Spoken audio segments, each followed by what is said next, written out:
So my name is Matt Doris. I work for Etsy, which is the global online marketplace for independent creative businesses. And I lead the team that is focused on building the seller side of our marketplace around the world. It's an interesting one with the sharing economy because I think that Etsy is very much part of a similar phenomenon in that it's very much around the internet and the evolution of e-commerce facilitating businesses that may not have been possible before.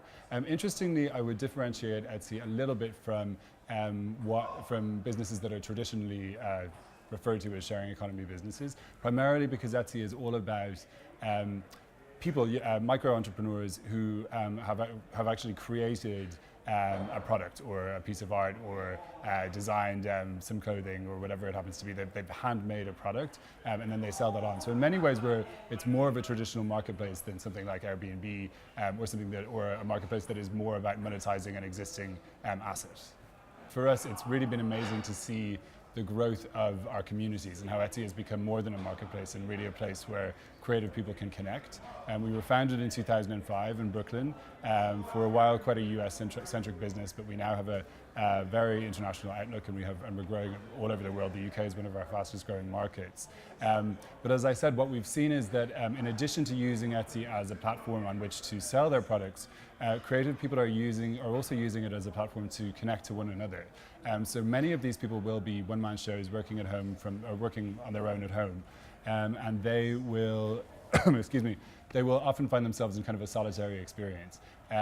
So they use Etsy as a means to identify other people who are going through or who are working on similar businesses, doing similar things, and it becomes a creative outlet, an outlet for support, moral support, and it also becomes a place where they can really kind of build a business network and learn from each other around marketing skills, around improving their customer service, any kind of business skill. Yes, so in December we, here in London, we ran Etsy House, which was one of our first forays into the world of kind of pop-ups or kind of a real world shopping experience. Certainly here in the UK, it was one of the first for us. It was a beautiful house-themed experience that took place in Covent Garden over the course of 3 days. It was a phenomenal success. We had around 6,000 visitors. 120 Etsy sellers had the opportunity to sell their wares there.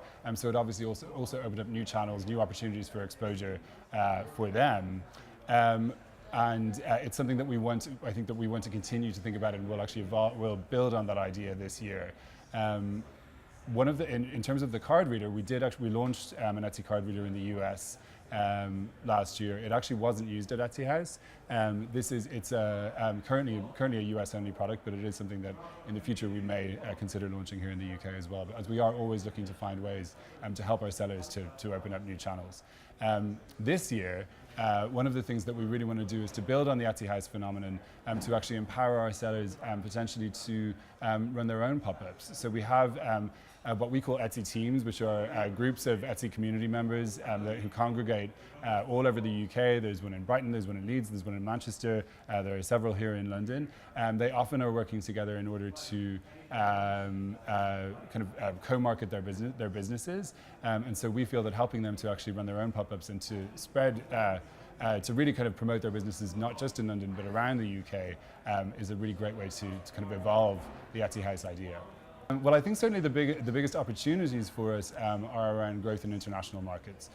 So we, as I said, the UK is now one of our fastest growing markets, and we have operations in France, in Germany, and in Australia and Canada.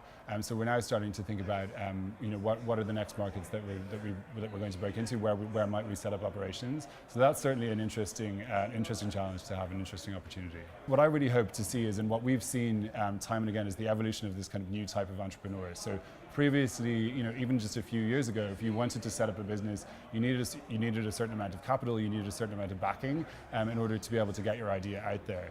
Now with platforms like Etsy and other similar platforms, you can, with very little capital, you can go online, potentially even just spending a few hours a week on your business to begin with, test it out, and then grow it into something that becomes potentially your full-time job very quickly.